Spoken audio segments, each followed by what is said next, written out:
지금까지 욥과 친구들이 많은 말로 서로 옳고 그름을 논하였는데 답이 나지 않았습니다. 그러니 이제는 내 차례다 싶어 욥을 가르치려고 하면서 그냥 말만 우리 함께 분별해 보자 한 것이지요. 여기서 우리가 생각해 보아야 할 것이 있습니다. 서로 모여 옳고 그름을 분별한다고 하나 많은 부분이 판단 정죄임을 알아야 합니다. 그래서 에베소서 5장 17절에 어리석은 자가 되지 말고 오직 주의 뜻이 무엇인가 이해하라 말씀하셨습니다. 본문은 엘리후가 욥이 했던 말, 즉 하나님을 원망했던 것을 요약 정리하여 말한 후 이어서 하는 말입니다. 욥기 34장 7절에 어느 사람이 욥과 같으랴 욥이 회방하기를 물 마시듯 하며 했습니다. 욥이 온갖 무례한 말로 하나님을 원망해 나가니 이에 대해 엘리후는 욥이 물 마시듯 예사로 하나님을 회방한다라고 표현하고 있습니다. 엘리후가 볼 때 욥은 감히 의로우신 하나님을 모욕하는 벌레보다 못한 사람이요 죄인 중에 죄인이었습니다.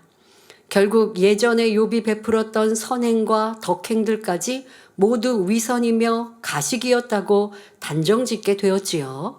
그러나 엘리후는 하나는 알고 둘은 모르는 사람입니다. 하나님은 공의롭고 선하신 분이다 라는 사실에만 초점을 맞추고 있을 뿐 하나님의 깊은 마음은 읽지 못하고 있지요. 이로 인해 스스로 재판장이 되어 욥을 재판하고 있는 것입니다.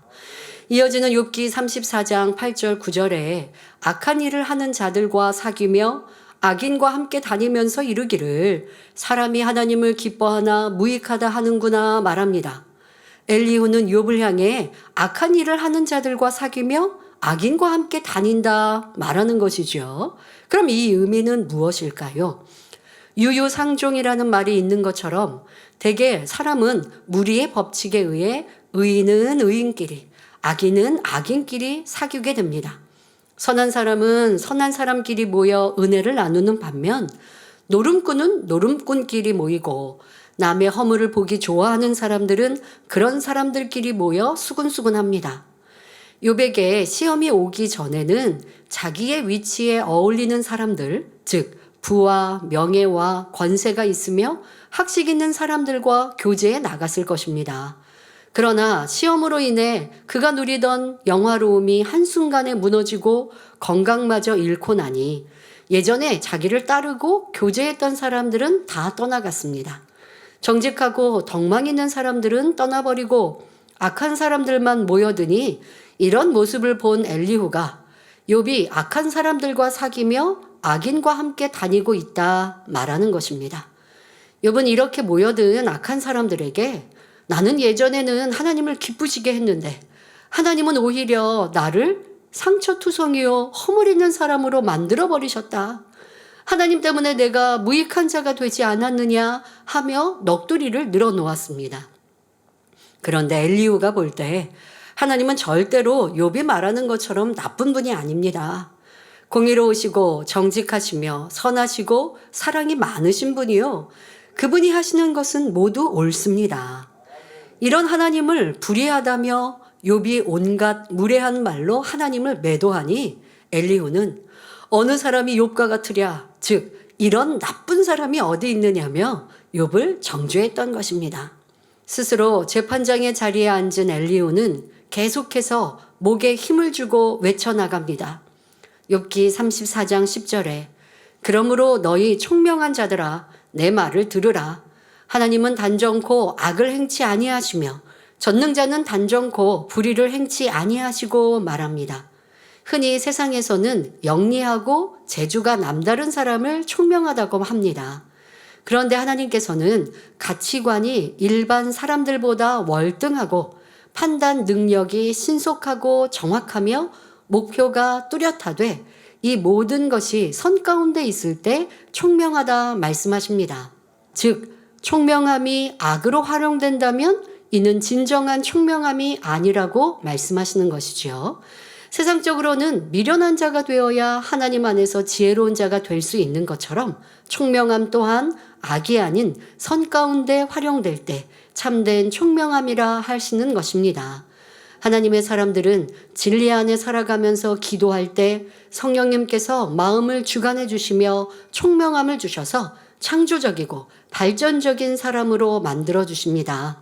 그런데 엘리후는 하나님께서 말씀하시는 총명은 알지 못하니 그저 듣고 있는 사람들이 자신의 말에 귀 기울일 수 있도록 칭찬의 말로 사용하고 있는 것이죠.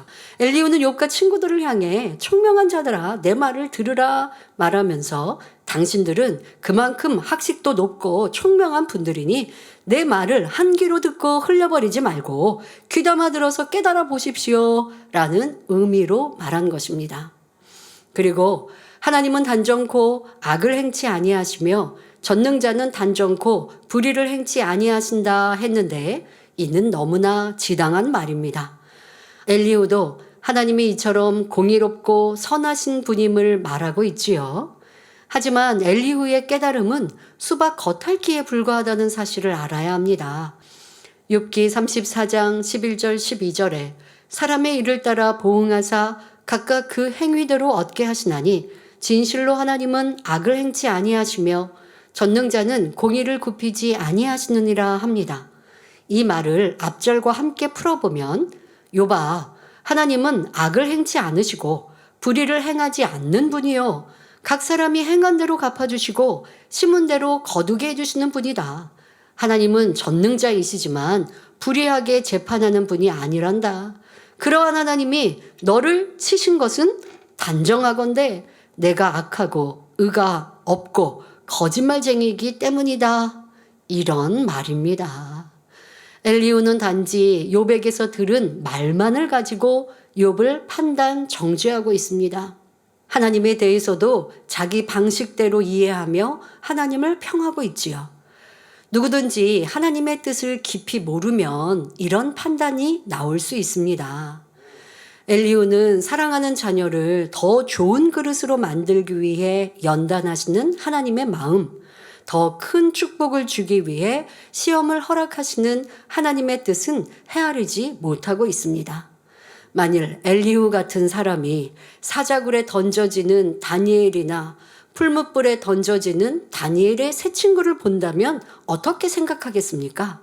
얼마나 큰 죄를 지었으면 저렇게 비참한 죽음을 맞을까 하고 판단했을 것입니다. 자, 그런데 다음날 보니까 문제가 해결되고 또 이들이 어려움에서 놓였습니다. 그러면 그거 보고 또 다시 기뻐하겠죠. 그런데 문제는 뭔지 아십니까? 자신은 하나님이 싫어하시는 판단 정죄를 이미 했다는 거예요. 자, 이렇게 엘리후와 같이 하나님의 뜻을 오해하고 자기 생각대로 끼워 맞추는 사람은 큰 판단의 죄를 지을 수 있습니다. 자, 예를 들어 사도 바울이 복음을 전하다가 매를 수없이 맞고 감옥에 갇히며 온갖 핍박을 당하는 모습을 본다면 하나님께서는 선한 사람을 저렇게 고통받게 하시는 분이 아니지. 아마 사도 바울은 심히도 악이 많은 사람임에 틀림없어 할 것입니다. 그러나 지금 말씀드린 하나님의 사람들, 이분들이 이 땅에서 겪었던 잠시의 어려움은 하나님의 뜻 가운데 허락하신 사랑의 연단이며 영원한 축복과 영광을 주시기 위한 섭리였지요. 지금 욥이 받는 연단도 재앙이 아니라 하나님의 큰 사랑의 표현임을 엘리후는 짐작조차 못하고 있습니다. 우리는 하나님을 바로 이해해야 합니다. 하나님께서는 악한 사람들에게도 어찌하든 돌이킬 기회를 주시는 분입니다. 하물며 하나님께서 순전하고 정직하여 하나님을 경외하며 악에서 떠난 자라고 친히 인정하신 욥을 미워하여 혹독하게 치실 리는 없지요. 엘리후가 말한 대로 사람의 일을 따라 보응하사 각각 그 행위대로 얻게 하시는 하나님이시니 당연히 구제와 선행에 힘쓴 욥에게 큰 축복으로 갚아주시지 않겠습니까? 엘리후는 하나님을 잘 아는 것처럼 설명하고 있지만 사실은 너무나 모르는 사람임을 알 수 있습니다.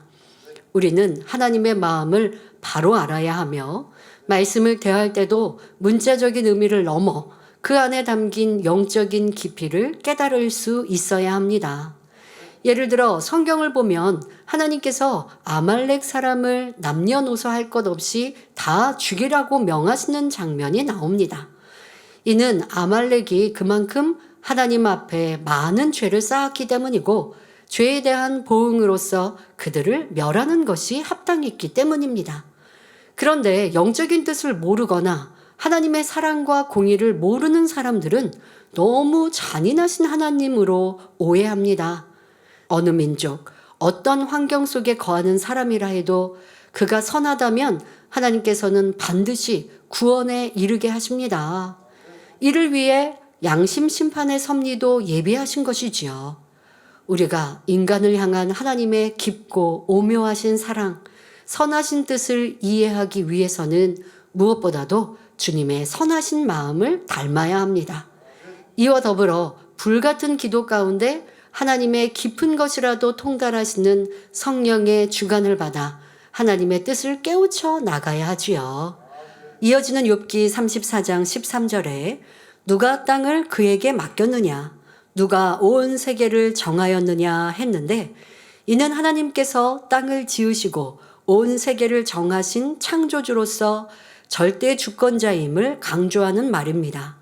이어서 욥기 34장 14절 15절에 그가 만일 자기만 생각하시고 그 신과 기운을 거두실진대 모든 혈기 있는 자가 일체로 망하고 사람도 진토로 돌아가리라 말합니다.